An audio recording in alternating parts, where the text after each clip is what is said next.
要听到江爷爷这样表述自己的处境，我才明白江爷爷一直都在承受着一些旁人所无法理解的事情。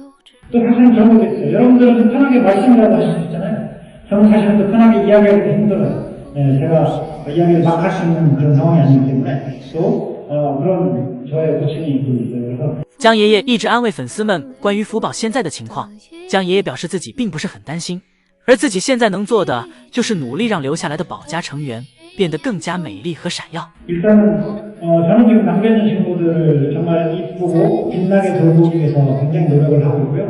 그게 제가 할 수 있는 최선이라고 생각을 하고 있습니다. 这意味着江爷爷是想让瑞宝和辉宝的名气和当年福宝一样大，这也是江爷爷这个身份所能做的事情。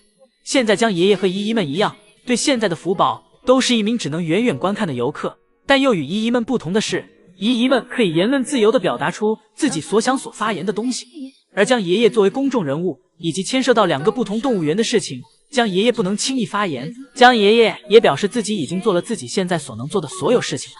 对于福宝，现在有专业的饲养员和团队在照顾，而瑞宝、辉宝这里依旧是只有江爷爷，所以江爷爷需要更多的精力放在瑞宝、辉宝身上。而对于瑞宝、辉宝现在所面临的问题，则是瑞宝、辉宝断奶的事情。江爷爷表示，配方奶粉大概会再喂2-3个月左右，而爱宝的母乳的话，现在就有在减少次数了，但这一点由爱宝决定。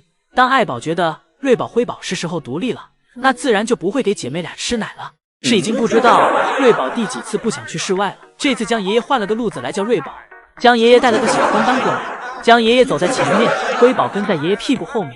爷孙俩打算合力给瑞宝叫起来，去室外晒晒太阳。江爷爷尝试完，接着让辉宝上，养兵千日，一时，江爷爷走去一旁偷偷看着。不过辉宝没太懂爷爷的意思，辉宝以为爷爷是让自己乖乖吃饭的。辉宝像模像样的坐在小亭子上吃起了竹子。江爷爷眼瞅自己这兵带的不行呀，只能自己亲自上场。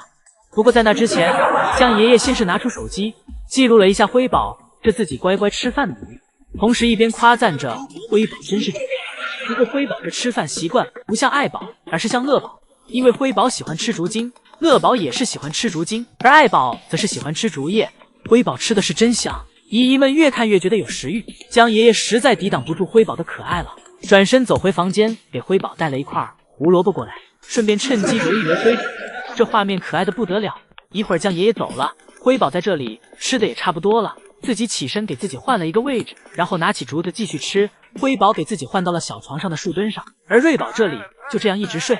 辉宝这小坐姿，一边手拿竹子，一边脚蹬小树，悠闲的很。就在辉宝舒舒服服的吃竹子时，爱宝回来了。爱宝这趟在外面可坏了，小床上的胡萝卜都没着急吃，而是先来到饮水盆前喝了些水。等解决完口渴问题后，爱宝折返回了小床旁，将奶爸准备的胡萝卜给吃掉了。要是再晚点被辉宝发现了，胡萝卜就危险。依依早上一来，园区就遇到永宽和姨母一起在树下商量着什么。这时姨母拿着一个雪块走向了正在树上躺着的瑞宝。姨母问瑞宝要不要下来玩会儿雪，还有妈妈和妹妹都去室外了，要不要也去室外。瑞宝小头一歪，根本没有在听姨母在树下感觉自己有点对牛弹琴了，转头看向永宽想要求助。永宽此时同样的一脸无奈与不解，根本帮不上忙。姨母将雪块放在了瑞宝的树下，转身离开，走向永宽寻求对策。而瑞宝低头看了一眼姨母放下的雪后，依旧是小头一歪，谁都不爱，一副你们又能拿我怎么样的姿态。而永宽和姨母还没放弃呢，还在一旁探讨着什么，但探讨一阵，最后就是放弃。而瑞宝看到爷爷和姨母走了，状态也明显放松了，又可以偷懒一上午了。而此时辉宝则正跟妈妈在室外努力营业。辉宝一早就来到了树上晒太阳，给自己补补钙，同时看着小脑袋，近距离看着妈妈在树下吃播。看了一会儿，辉宝坐起来跟姨姨们讲，自己保证妈妈没有假吃。一会儿爱宝吃饱了，头也不回的走向了通道门口。辉宝看到妈妈又想丢下自己，赶紧从树上下来。爱宝丢娃已成习惯，但辉宝得自己顾好自己。辉宝从树上下来，立马跟上妈妈，妈妈走哪儿自己就走哪儿，不然哪天妈妈真给自己弄丢了，都找不到人说理去。宝辉宝现在也是有自己单独的房间了。5방을 쓰다가 이제 3방으로 늘렸습니다. 그래서 20평대에 살다가 30평대로 이사한 그런 느낌. 江爷爷的意思，姐妹俩现在随着长大活动量变大了，所以需要增加房间。这不仅房间多了，房间与房间之间变大了。不过良心的江爷爷并没有长高。早上时，江爷爷来到办公室，就看到乐宝在热情地迎接自己。江爷爷站到了乐宝身边，查看了一下最近乐宝有没有长高。江爷爷说自己比乐宝高。江爷爷怕乐宝不承认，还让乐宝看了看自己手机。乐宝眼看真的是这样，乐宝不服气，转头就开始往栅栏上爬。乐宝这样子是非要比奶爸高才行。江爷爷一个劲儿地说乐宝这样犯规，表示自己爬上去还是会比乐宝高的。乐宝不听，乐宝不承认自己矮，男人就是要为自己争口气。看完乐宝，江爷爷来到了瑞宝辉宝这里。辉宝听到了爷爷声音，一下坐了起来，跟奶爸示意早安。跟爷爷说完早安后，又立马躺下继续吃。一会儿，江爷爷终于承认自己比乐宝矮了。乐宝总算是从栏杆上下来了。江爷爷拿来血压测量工具，开始为乐宝进行每天的体检。乐宝听到奶爸承认自己比他高，心里很开心，这让乐宝体检时都变得乖巧了。体检完，江爷爷还给乐宝按摩了一下，给乐宝按摩的心里痒痒的，使乐宝在护栏上不断蹭来蹭去。江爷爷眼看乐宝这般意犹未尽，又转头走回来。瑞宝被辉宝的巴巴雨砸了脑袋。瑞宝这时正打算往树上爬呢，突然有东西从树上掉落下来。瑞宝心想这是天花板漏了吗？瑞宝抬头的一瞬间，看到是辉宝在产青团，而青团也刚好全砸在了瑞宝的头上。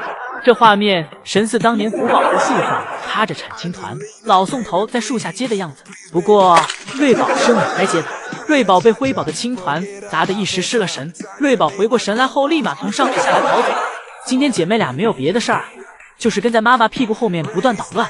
妈妈想回家，姐妹俩就在后面跟着。宋3岁见了这场景，根本不敢开门，这才大中午的就都回家了，会导致园区没人营业的。于是爱宝又趁姐妹俩还没反应过来的功夫，走去了去往室外的通道门。姐妹俩反应过来后，瑞宝爬上了树，辉宝则跟上了妈妈。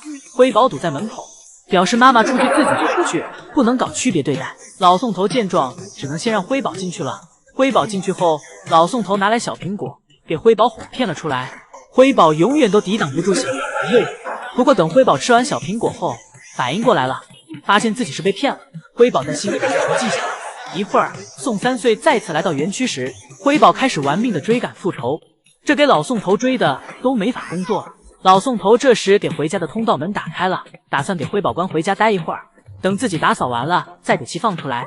一会儿通道门再次打开时，辉宝走出来也没有了刚才那股冲劲儿。